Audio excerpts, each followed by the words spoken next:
Welcome to part 2 of my insane primary colony versus insane counterpart colony videos.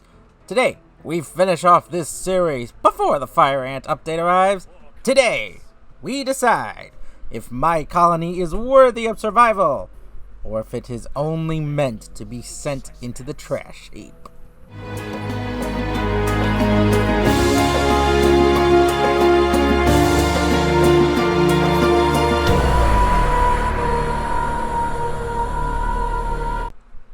So, I'm going to start this off by saying, yes, this colony is a one-for-one recreation of the insane difficulty primary colony you battle against in the other foot. Unfortunately, I was unable to record footage of the insane difficulty primary colony's layout when you play against it in the other foot. However, the layout is an exact one-for-one reconstruction, and the ant composition, upgrade levels, and abilities are as close to one-for-one copies as I can produce without knowing exact deals that only the devs or someone very good at reading game data can give me. My colony had a wee bit more food than what the insane difficulty primary colony has in the extra mode due to me completing a challenge mission and getting more food than I realized I needed. But it will be needed to complete this mission in one go. For reasons you'll see why. Despite the excess food, it balances out for the Formica challenges. With that said, let's begin the challenge.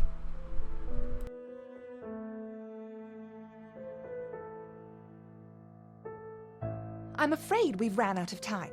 It doesn't matter if the nest isn't perfect. Run the experiment, then clear out the specimens and bleach the equipment. Yes, I know. I'm doing it. And when you are finished here, I think we should have a word about your conduct around the laboratory. I think we should have a word about your conduct around the laboratory. What was that? Nothing. Starting the experiment. Good. Let me know when you have a result. Okay, my little ants. This is it. The winner will have the privilege of joining me for the ultimate test, the real final experiment. The loser will be relegated to the waste disposal. The Formicariums are connected. Let the war commence! It is now a contest between my colony and the Counterpart Colony. Both of us, at least in terms of game lore, are at our strongest. But there can only be one colony that lives to see another test. The other one is destined to be thrown into the garbage chute. Right off the bat, I launch an aggressive assault on the Counterpart Colony's front line. I know from previous knowledge just how dangerous this colony is. I have to be aggressive. I cannot give this opponent even an inch of ground or chance to get to my side of the Formica. If you're fighting it for the first time, the Counterpart Colony's composition will surprise you at first. You only see a tiny force, merely a scouting party at the beginning of this mission. However, give them just a small amount of time, and soon, the rest of the horde will appear. The Counterpart Colony consists of ants we've seen in some of the previous missions. From the black ants, we have Formica sanguini, the slave makers. From the leafcutter ants, we have not only the, unmentioned in my previous video, but very deadly Odontomachus bowery, or known as the trapjaw ants. And finally, also from the leafcutter ants, Eceton burkelli, the fearsome and most powerful ant species so far as of me writing this script, the army ants. Each of the ant species brings something different for the Counterpart Colony, but we will talk about them in another video. For now, back to the battle. The Ereptors finally meet. Interesting combinations. I wonder which is more effective.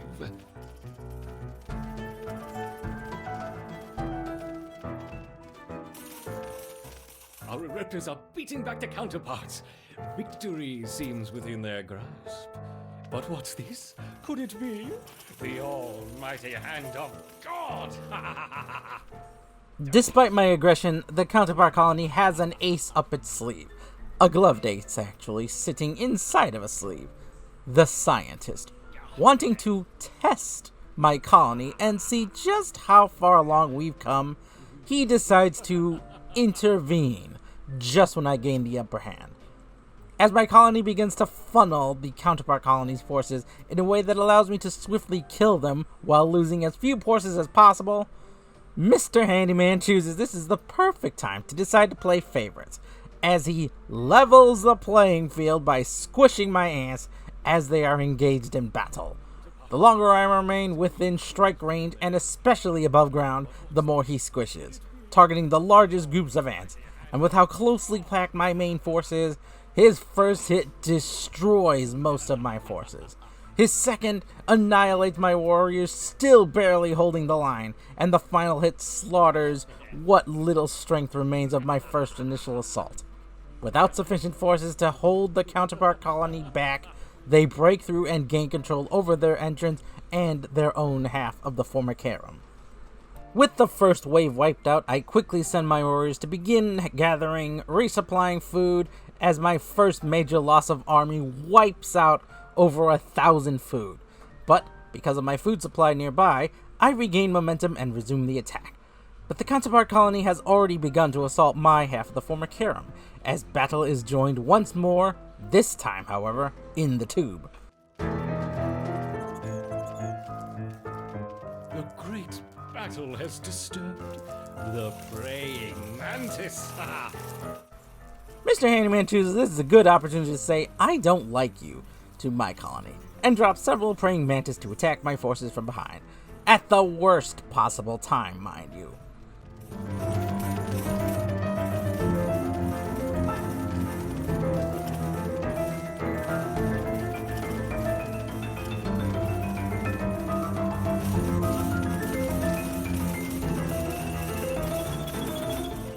It takes a while to break through and resume the offensive, and this is where my abilities begin to come into play. With all of my defensive buffs working together, I begin to snowball my way into the other colony's territory, using my ranged wood ants to deal heavy damage while my front line simply holds the line.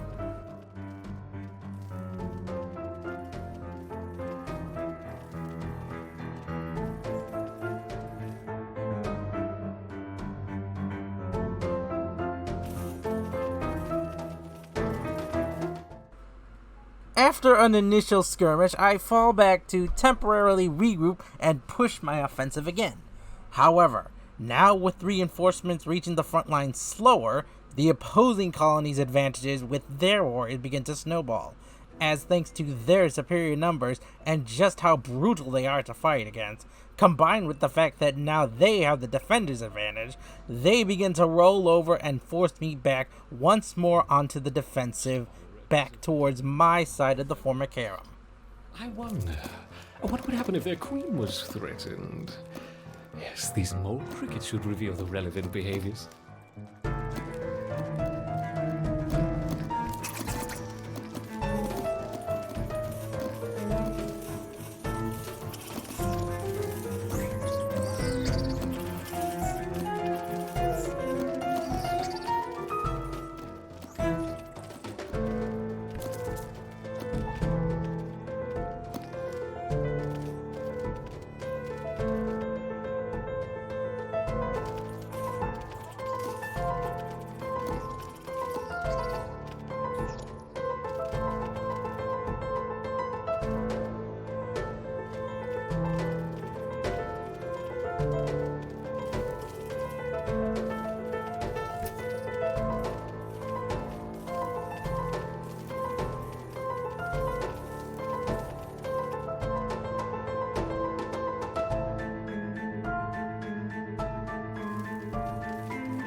The great battle has disturbed the praying mantis.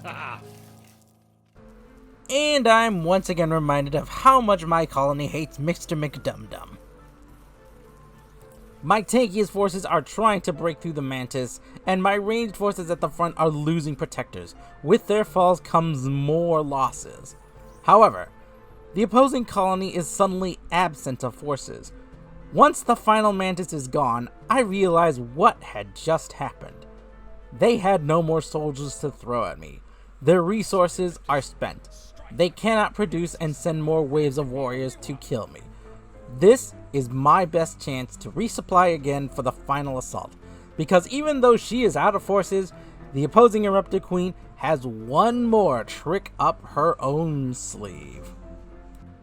Resupplied, I park my ants once again outside of their nest, allowing the scientist to be a jerk and wipe out my warriors until he stops. Once safe and with sufficient forces, I send a small squad underneath to attack the queen. With her defenses gone, she is helpless before my small group. But she uses this to trigger her effects, the first of which is known as the Royal Guard. These elite Ereptor warriors spawn with massive health pools, fast attack speeds, even faster movement speeds, and deadly attack strength. They will fight to the death to protect Her Majesty. The second is that all of the ant larvae that were inactive and dormant due to lack of food suddenly pop and become active. Immediately I am swarmed on all sides inside their colony. But since this is only my small group, that losses are minimal and unimportant. But with their death comes the only way out for the Counterpart Colony's forces. With the same strategy as before, I park my ants at their exit and let them come to me, wasting their numbers and slaughtering them as fast as possible for as little food as possible. And since they don't have any more food, these losses are permanent, as without the Queen's ability, they cannot replenish their Perhaps I should level the playing field. numbers. And Mr. McMean-Face decides to play God with my forces once again, cause why the fluff not? With their numbers depleting rapidly and with no food left in reserves, Mr. McJerkface drops seeds for them. And it's a scramble now to decide my priorities. Do I keep the assault going and let my forces ignore the food? Or do I try to take the food before the other colony does? Unfortunately, I have little time to decide as he immediately begins squishing my attack, wiping out my warriors in a few smacks. Once again, I'm back to square one. So, with my forces gone, I choose to continue my assault. I ball up my forces and attack, trying to stop them from regaining food and wither away what little strength they have left.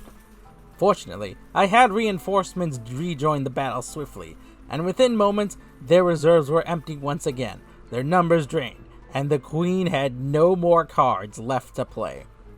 While her workers frantically tried to lay more eggs, despite the lack of food, a small group of my soldiers stormed the nest and made way for the Queen. She was alone. No guards, no soldiers, not even workers to defend her. The battle was over. I had won.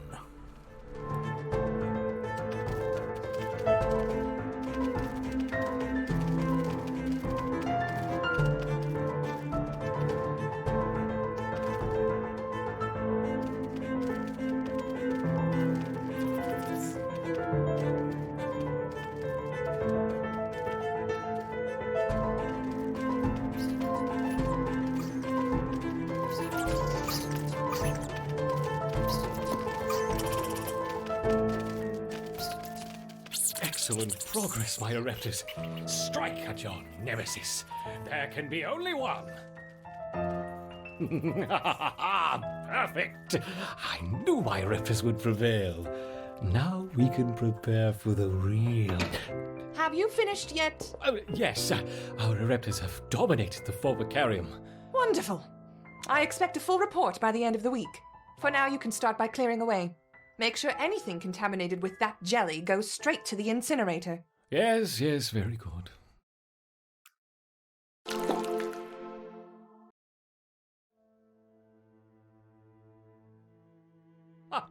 Jelly to the incinerator. The jelly is for my ants, and no one is going to take it away from you.